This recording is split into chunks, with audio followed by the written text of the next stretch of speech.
Hello friends, welcome back to the YouTube channel dictation club. आज का dictation जो आनंद मासिक पत्रिका के 35वें डिक्टेशन की सीरीज़ चल रही है, उसी का भाग है। इसके पहले वाले डिक्टेशंस अगर आपने नहीं किए हैं तो सबसे पहले जाकर उनको कर लीजिए, उसके बाद इसको करना है। इसी क्रम में क्योंकि 2024 में एसएससी में ग्रेड डी में जो डिक्टेशन बोला गया था वो इसी सीरीज़ से बोला गया था, तो उसी को ध्यान में रखते हुए यह सीरीज़ चलाई जा रही है। इसकी पीडीएफ अलग से चाहिए तो आप नीचे डिस्क्रिप्शन बॉक्स से टेलीग्राम चैनल ज्वाइन कर सकते हैं। और आपको हमारा डिक्टेशन पसंद आता है तो वीडियो को लाइक ज़रूर करिएगा और चैनल को सब्सक्राइब कर लीजिएगा ताकि भविष्य में आने वाले डिक्टेशन आपको मिलते रहें। तो ज़्यादा समय ना लेते हुए डिक्टेशन स्टार्ट करते हैं 5 सेकंड के बाद।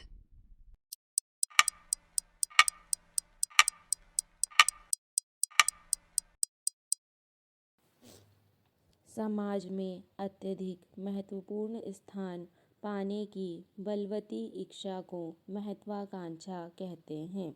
इच्छा मात्र से ही मनुष्य महान नहीं बन सकता। इसके लिए कठोर श्रम, दृढ़ निश्चय तथा सुनिश्चित लक्ष्य की आवश्यकता होती है। अति सुंदर तथा मूल्यवान मोती उस सीपी में पलता है जो अति कठोर, विशिष्ट प्रकार का तथा दोष रहित होता है।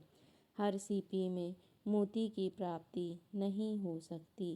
केवल सामर्थ्यवान एवं विशेष प्रकार के सीपी से ही मोती का जन्म होता है।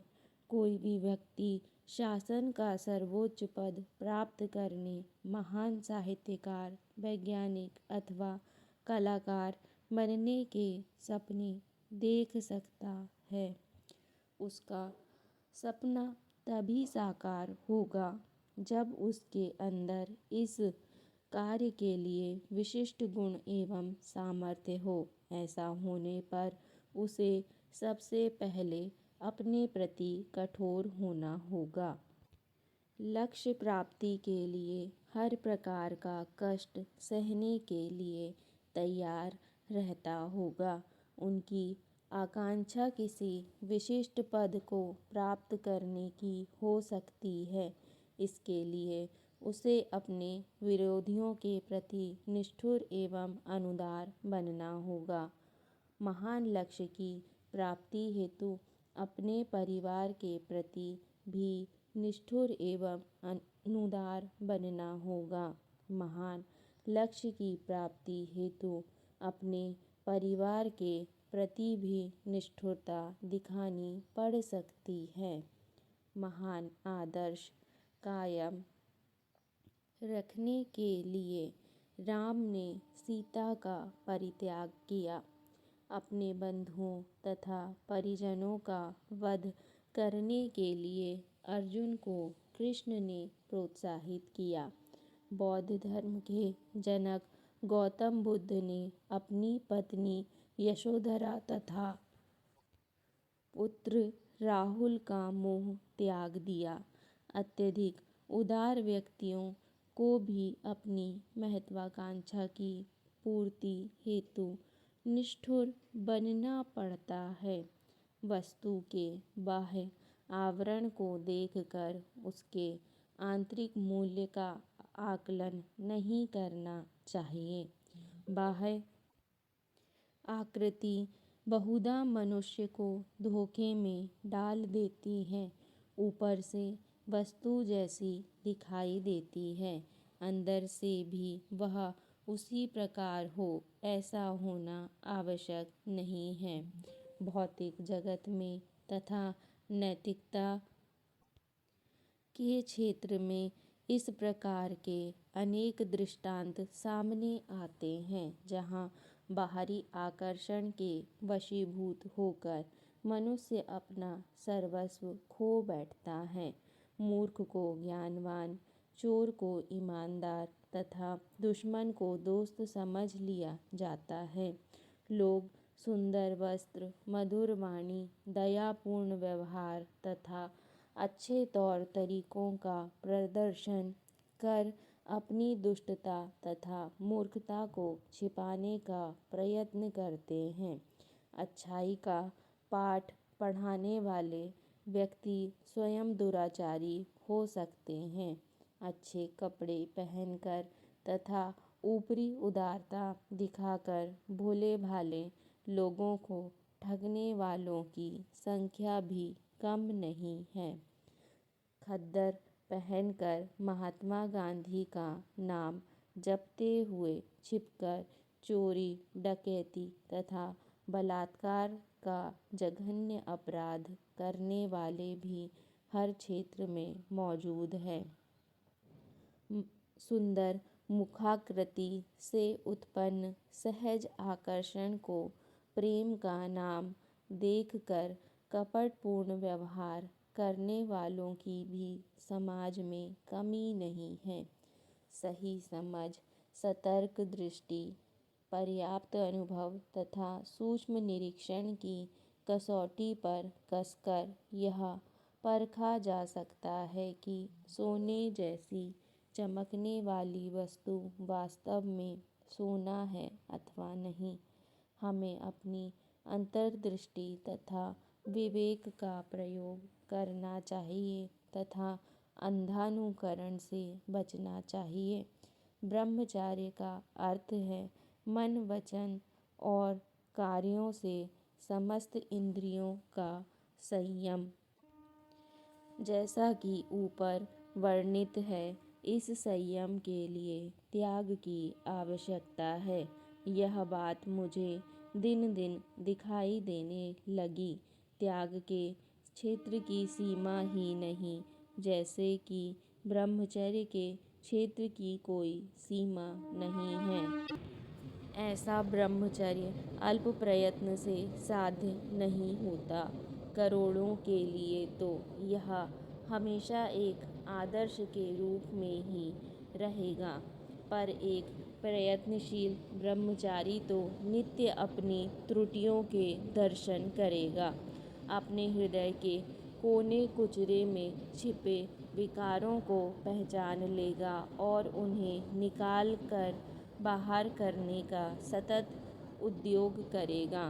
जब तक अपने विचारों पर इतना नियंत्रण न हो जाए कि अपनी इच्छा के बिना एक भी विचार न आने पावे, तब तक पूर्ण ब्रह्मचर्य नहीं। जितने भी अनैच्छिक विचार हैं, वे सब प्रकार के विकार हैं। उनको वश में करने के मानी हैं। मन को वश में करना और मन को वश में करना वायु को वश में करने से भी कठिन है। इतना होते हुए भी अपने अंदर ईश्वर की विद्यमानता मन को भी वश में करा देती है। रास्ते में कठिनाइयाँ हैं, इससे यह ना मान लेना चाहिए कि यह असाध्य है। वह तो परम अर्थ है और परम अर्थ के लिए परम प्रयत्न की आवश्यकता हो तो इसमें कौन आश्चर्य की बात है। इस संसार के आदर्शों को बनाए रखना बड़ा पुरुषार्थ का काम है। जो व्यक्ति आदर्शों का पालन करते हैं, उन्हें अनेक प्रकार के कष्टों को सहन करना पड़ता है। आदर्श की गरिमा को बनाए रखना, उसकी रक्षा करना, उसका निर्वाह करने में व्यक्ति को अनेक मानसिक एवं शारीरिक कष्टों का सामना करना पड़ता है। वह समाज और उसके कल्याण के लिए अपनी सत्ता को विस्मृत कर देता है। इतना ही नहीं, आदर्शों की रक्षा के लिए कभी कभी तो प्राणों की भी आहुति देनी पड़ती है। भारतीय इतिहास में महाराणा प्रताप, शिवाजी, महात्मा गांधी आदि ऐसे महापुरुषों के उदाहरण मिलते हैं, जिन्होंने आदर्शों के निर्वाह में अनेकानेक कष्टों को ही सहन नहीं किया, अपितु अपने प्राणों को न्यौछावर कर दिया। महाराणा प्रताप ने अकबर को सिर नहीं झुकाया, चाहे उन्हें जंगलों में भटकना पड़ा और घास की रोटी खानी पड़ी। अतः यह सत्य है कि आदर्शों के लिए जीने और मरने वाला व्यक्ति कष्टों को भी सहन करता रहता है। संसार का हर धर्म उच्च नैतिक शिक्षा देता है। विश्व के प्रत्येक महान धर्म ने मानवीय आदर्शों का पालन और प्रचार प्रसार पर बल दिया है। हर धर्म किसी न किसी प्रकार शिक्षा देता है, जैसे चोरी मत करो, हिंसा मत करो, किसी को हानि न पहुँचाओ आदि।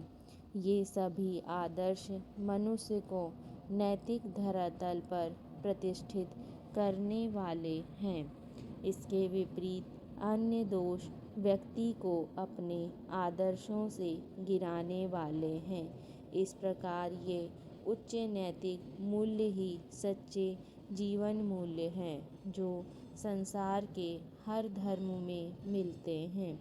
इन मूल्यों का कोई विरोध नहीं कर सकता। जब लक्ष्य स्पष्ट होता है, तब रास्ते की कठिनाइयाँ बोझ नहीं लगती, बल्कि वे सीख का माध्यम बन जाती हैं।